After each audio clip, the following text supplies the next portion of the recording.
For me, making sales social means taking the time to really connect with the person and also not leading from a position of how can I get your business, but really how can I service you through what I do so well. Let's make the process fun. And I think that when you lead with conversation and curiosity, it takes the salesy aspect out of it and it really helps you lead with service. But when you're clear on how what you do is correlated to your joy, it really becomes a matter of you just conveying how the thing that you do so well and that brings you so much joy can really just flow into servicing the need that they have.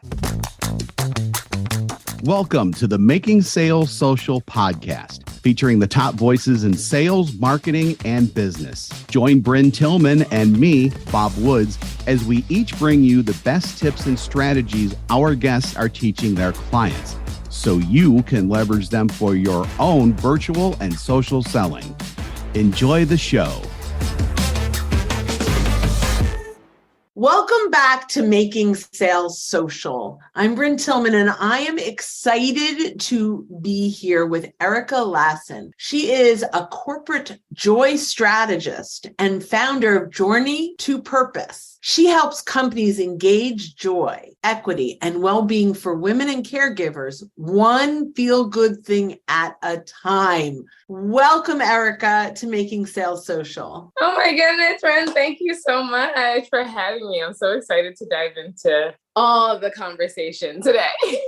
Oh, absolutely. And so we met in person at a Chamber of Commerce meeting. We were sitting across from each other, and you just, with your smile and your way, brought joy to the conversation. And then when I found out that you bring joy to the world, I was like, oh, we need to talk, because I believe this is the one thing that corporate America keeps getting wrong.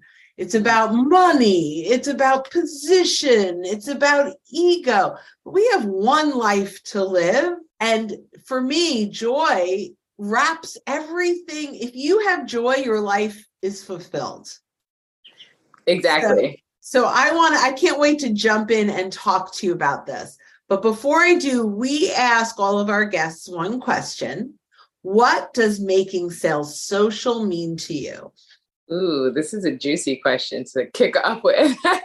But I think that for me, making sales social means taking the time to really connect with the person, and also not leading from a position of how can I get your business, but really how can I service you through what I do so well. Let's make the process fun. And I think that when you lead with conversation and curiosity, it takes the salesy aspect out of it and it really helps you lead with service. But when you're clear on how what you do is correlated to your joy, it really becomes a matter of you just conveying how the thing that you do so well and that brings you so much joy can really just flow into servicing the need that they have. So I think making sales social is really just a matter of connection, conversation, and curiosity. I love that. I think that's fabulous. And, I love the fact that you can get joy out of bringing joy for other people. This is really a lot of fun. So how did you end up in this little niche of happiness? Just briefly, your background and how you became an entrepreneur that does joy for a living? I love this question. I will start by saying that I believe that joy is everybody's job, actually. Joy is truly our number one job if we're really leaning into the idea of the fact that we've been given gifts and purpose that we're supposed to use while we're here on this earth. But there were three key points that kind of brought me to this understanding. And the first was graduating from college.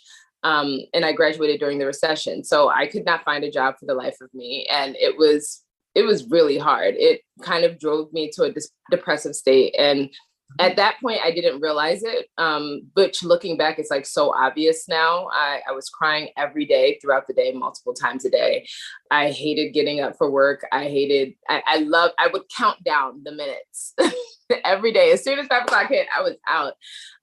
But that was one period, and kind of going on what I now call a joy quest, and taking the time to leave the things that I thought I was supposed to do and really kind of embrace the possibility of what's next, even if I'm not completely clear on what it looks like, led me down this path of going back into jewelry making, because I started off my first business when I was 13 as a jewelry designer. It led me to doing on-air hosting and a whole career around video production and content creation for 7 years, where I was where I did celebrity interviews, covered New York Fashion Week, developed shows for people, like all this fun stuff. And simply because I led with the question of like, what if?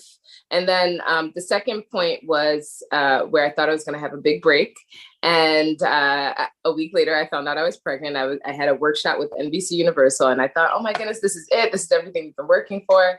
And I found out I was pregnant, and I cried for 3 days because I thought, well, now my dreams are over. You know, like I have to buckle up and be an adult. And like, you know, get very serious with life. And that same thing kind of put me in that position of not being my most joy filled. And I did the same process, like going on a joy quest, which then the third point was when I finally come out of that state of like self-sacrificing and doing everything that I thought I had to do as a new mom and a wife. And I launched a new project, and I was like, I'm back, baby. This is it. And a week later, I found out I was pregnant again. So I'm like, God, I feel like you're playing with me, right? And the same thing, I cried for 3 days. But at that point, it was really, okay, well, we know the formula. There's a formula here and a system and a process. Let's just follow this and see where it leads. And I developed a blog from that around motherhood that led to people asking questions around, how are you living your best life with your kids? And from there, the business just kind of organically developed and bloomed. That's really cool. And I love that you came to this through personal experience, that you found the formula. You figured it out because you lived through it. You're proof of success with this program, right? And when you practice what you teach, when it's so much more a part of you, I believe it just resonates that much stronger. So thank you for your story. And I'm glad you're in joy now. I think that's awesome. Yeah. So talk to me a little bit about why people aren't in joy. What holds them back? What's in the way of being joyful? There are many things that can come in the way of being in like your best and most joy-filled self. But in my personal experience, right? Because I started off with that. And then as I did the work, I started to gather data from my clients and the people that I was speaking with.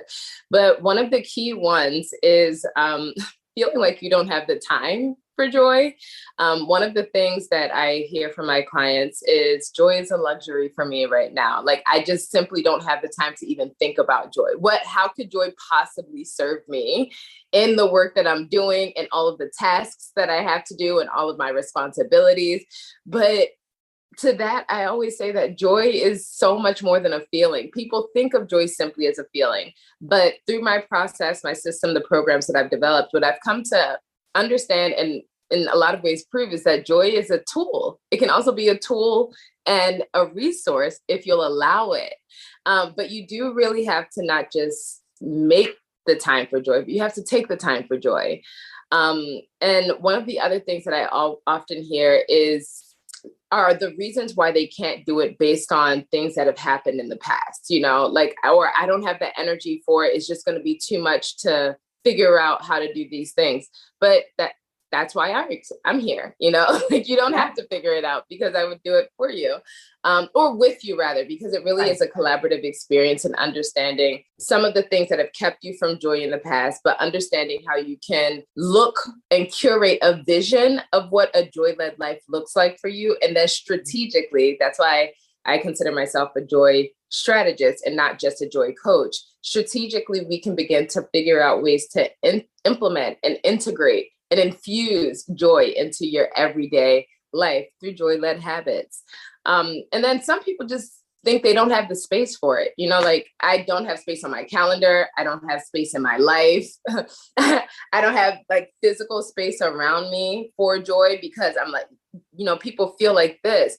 But all of those things lead from a conversation of fear versus like trust and faith in the possibilities of what could happen if you were to lead with joy. And the first thing that many people need to do in really considering this work is just understand that you're worthy and deserving of the joy. That's what it comes down to. Feeling like you deserve it and you don't have to earn it in order to embrace it. So many, I love this. Many of our listeners are entrepreneurs or sales professionals, people that are out there every day interacting with people. How can joy actually help them professionally grow? Ooh, oh my gosh, this is such a good question.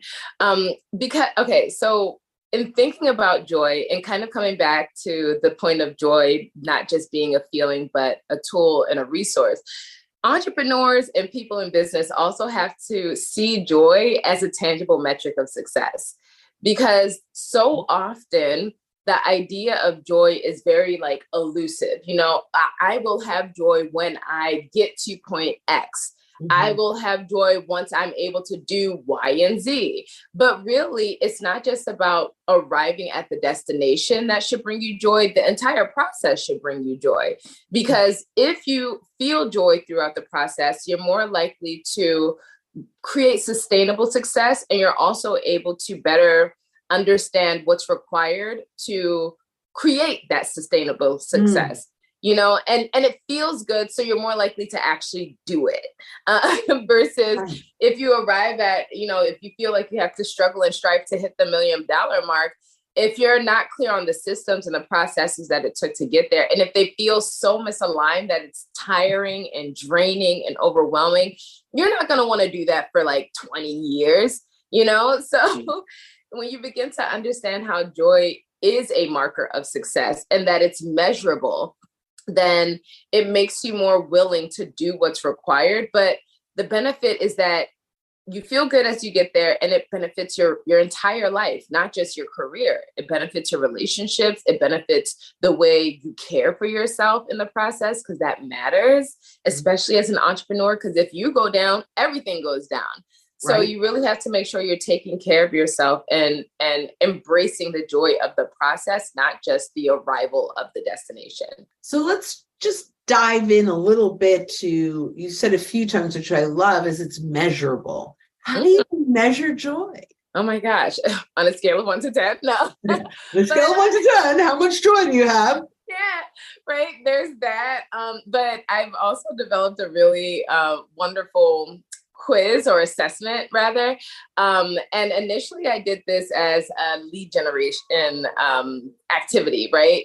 But what I found through the results and the responses that I was getting was that it really spoke to where people were, but then they would take the quiz again and they would get a different result, which spoke to the nature of what they were doing in that process and how much joy they felt. So there's actually a scale that the results give. So in the work that I do with organizations and individuals, that's one way that we measure it, to see how they're moving through the journey cycle. But in addition to this, there are metrics about how you feel in the work that you are doing and the output that's being created. And so like actual results, when you really put the pedal to the metal and you're like constantly working, how many like clients are you actually able to close? Or how do you feel with the business that's done in that time? How much revenue are you able to bring in? You know, are you able to think of new and innovative ideas that allow you to bring in additional profits? You know, all of these things are measurable if you begin to track what's being done, how you feel in the process, and over a span of time, how effective those measures are when you as you're feeling them. Yeah, I think that's fantastic. And the one message I keep hearing, because, you know, as salespeople, entrepreneurs, business leaders, we have KPIs, we have key performance indicators. But the interesting thing that you keep putting in there is, how do you feel when you're doing this? And I think that is a gap currently across the board in almost every conversation, in every accountability conversation, in every sales leader conversation, in every mentoring conversation is, how do you feel when you do that? Looking to up your LinkedIn game? The Social Sales Link team has you covered with our LinkedIn Sales Accelerator, a guided social selling program that includes training, coaching, and so much more. Visit socialsaleslink.com/in for more details. Again, that's socialsaleslink.com/in. And one of the things I think about, I've been pretty successful in sales for my whole career, but the first part of my career, I did a lot of cold calling and I hated it. And I was counting down the days to promotion, the days to get to the field where I could, because it was cold calling, originally setting up appointments for the field, right? I wanted to be in the field. I wanted to meet the people. And although I had enough success, to get promoted, my 9 to 5 was not joyful. And one of the reasons that I teach LinkedIn now is that brings me joy. That is a prospecting method that makes me happy. I'm kind of ranting a little on this, but I think that this is really important. A third of our lives is working, right? And if we are not happy in work, we're not going to be happy when we get home to our kids, to our spouse, to our parents, whatever it is. And so that will take you to now 2/3 of your life. And then the other third, you're sleeping. So, so I love this. And the last thing I'll say before I ask you the next question is, often when we work with new folks in sales, they'll say, well, I worked with another trainer or coach, and they said I had to get outside my comfort zone in order to be successful. And I come from a different perspective, which is, let's take a look at all the things in your box that you love to do that are productive. And let's start there, because if you love what you're doing, you'll do more of it. And I think that bridges to joy. I think that bridges, if I love this, I'll do it better. I'll do it more, and the way I feel is felt on the other side of the conversation, right? Yeah. If I'm doing it just to get to the next thing, then they feel that you're not present, you're not there. Yes. So I think this is incredibly powerful. So you comment on that. Oh my goodness. Thank you. So I completely agree with you. I think that especially in this age that we live in, where everything is like toted on social media, like, this is what you have to do. One way to make $1 million, like, immediately. Everyone has this like get rich quick idea of how to do things.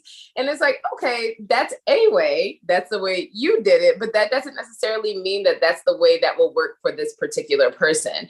But we are so kind of like, as a society, bought into this idea of constantly learning new skills, which is great, right? But I also think we have to take time to evaluate ourselves, because there is an inner knowing, right? And the more you know yourself, the more you know how you fit into any picture, any place, any scenario. And then you become very clear on the fact that you are exactly who you are, where you are, and how you are meant to be in order to do the thing that God has placed you here to do, And I think that the moment people get very comfortable with that and they lean into the idea of seeking joy first, they will find, and this is a part of my program process, but you'll find that your joy is actually correlated to your purpose. So you need to be clear on what your joy is in order to understand how to best execute what your purpose is. But not enough people take the downtime to figure that out, because they're chasing the idea of what they've been told is required for them to do in order to attain success. And that's just not true. It really is a journey of self-knowing first, and then you can begin to build on that with the skills that are required and needed to take you to the next level. But when you're clear on yourself, you're also clear on who to go to and like which avenues would be best suited for that, versus feeling like you have to pick and take at everything that's thrown at you and given to you. Because there are many ways to do a lot of things, but that doesn't mean that it's always the right way for you. Interesting. So I'm going to kind of throw a little curveball in here. Okay. Which, well, I have kind of two. The first one is, as a sales leader, how do you create a culture of joy? As a sales leader, how do you create a culture of joy? Oh my gosh. So I think it kind of goes back to what you started to share, even in your own personal experience.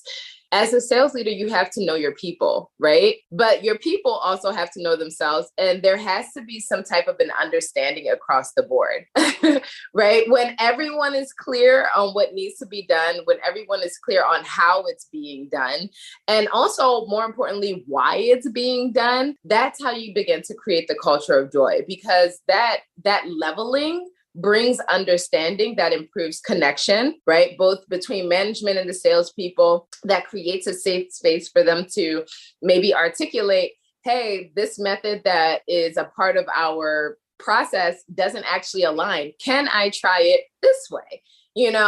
Or if you don't feel completely comfortable with something, being able to communicate with that with your manager. But it also gives the person freedom to authentically embrace who they are and leverage that in their sales process when they're speaking with prospects. It's no longer a matter of like coming off as a robot or trying to be something that you're not, because who you are is perfectly awesome. You got the job for a reason, right? And I think it also then helps improve communication and collaboration. So it's not just a matter of doing things the way that it's always been done. With this, you can better understand how, as a team, as an organization, you can develop new ideas to help further the core objectives and the vision and the mission of the organization. But first, everyone has to be on the same page about what the vision is. They have to be very clear on what the mission is and what the values are. And as they're clear on what that means on an organizational level, then they as an individual can understand how their personal vision, values, and mission can align with the corporate vision, values, and mission. So it really becomes a matter of everyone understanding the value of showing up exactly as who they are and not something or someone else. That authenticity thing is really important. And as managers, we give them scripts, we give them, and I love the idea that you're not going to get joy from someone else's script. You're not going to portray joy from someone else's script. All right. So because we're talking about sales, right? I think there's a need to understand the value of a script, right? For someone who may have really awesome potential, but they're not sure of like a sales formula. And not to make it come off like where everything about sales is formulaic, because it's not. I think the people that have the best success are probably people that are leaning in to who they are and their gifts, right? But I think that if someone shows a lot of promise, but they're not sure of like how to move through that process, the script can be great as a guide, right? But I think that what could benefit a lot of sales leadership with these scripts is to give the script, but like have a training or a part of a course where you give the person freedom to kind of embody the script in the way that feels truest to them. And then looking over it with them, walking them through the process of like why it's okay for them to like, show up as themselves in that script. So taking the script, so you have the process, you're touching on all the necessary points so you're able to get the data that's required to figure out if somebody is the right person. And you can document all of that, but then also giving them the freedom to embrace like their special sauce and bring it to the process as well. Brilliant. I love that. Okay, my last little curveball has nothing to do with sales. Okay. How do you bring the journey to purpose as a mom? What do you do to get your kids to live a joyful life? You exemplify a joyful life. Like that's, oh my gosh, I'm like obsessed with this question, because the reason I shared earlier in this conversation that I cried for 3 days, right?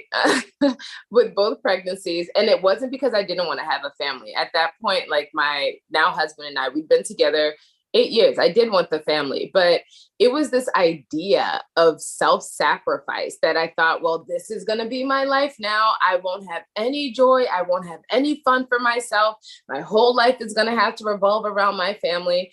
And I did it for 16 months. And not to say it was miserable, but I was not my most happy and fulfilled self. And so resentment began to creep into the picture. Dissatisfaction began to creep into the picture. But then on top of all of that, there was guilt because I'm like, well, what do I really have to complain about? Like, my kid is awesome. Like, she's so good. She sleeps through the night. I have this amazing partner. Like, he's so wonderful. Why do I feel this way? And when I really got down to taking that space, not making the time for it, but taking the time, I realized that I was the problem. Like, I was the problem. I was not giving myself permission to do things that bring me joy. And it wasn't that I didn't have the time, and it wasn't that I didn't have the energy, and it wasn't that I didn't have the space.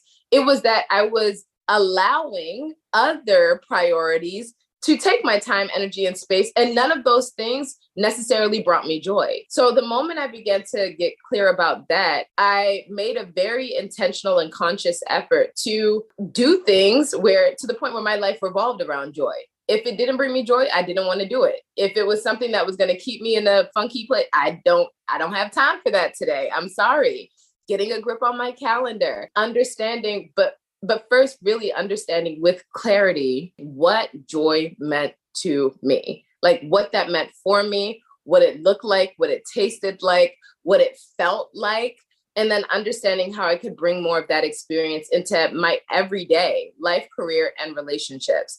And let me tell you, Bryn, the moment I began to do that, my relationship, not with my child, right? Because that was good. She probably wouldn't have known any different because she was so young. But my relationship with motherhood changed. And I began to see it as an adventure. Because it's like one of the most awesome adventures and jobs you could ever have. But once I let go of all of these like preconceived ideas of how I had to be in motherhood, how I had to operate in motherhood, what my career had to look like in motherhood, it became this amazing ride, and my kids reaped the benefits of it. They got fun mommy all the time.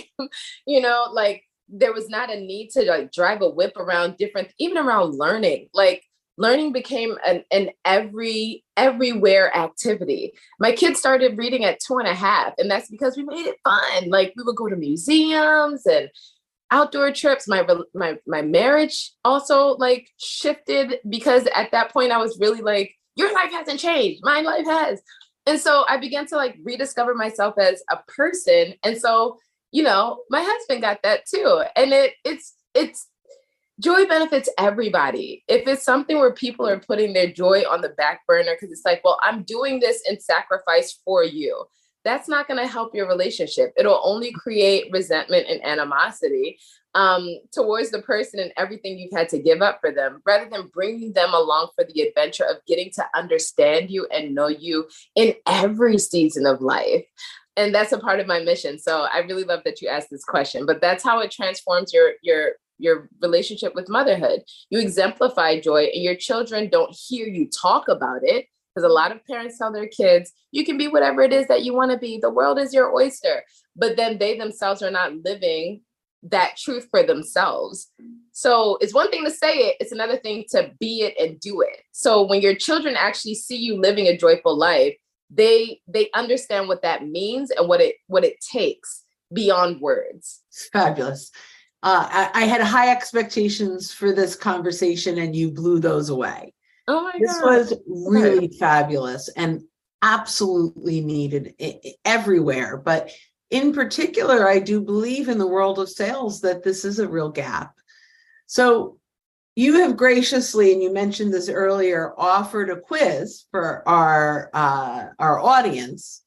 So we will have that in the show notes, but it is it ericalasan.com/quiz?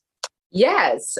For the individual that wants to start their journey, they can take the Joy Gem quiz and understanding their Joy Gem type. And for the leader, the sales leadership team or management that would like to understand how joy can benefit their workplace and which experience will help do that, they can take our team quiz, which is ericalasan.com/team sales-quiz.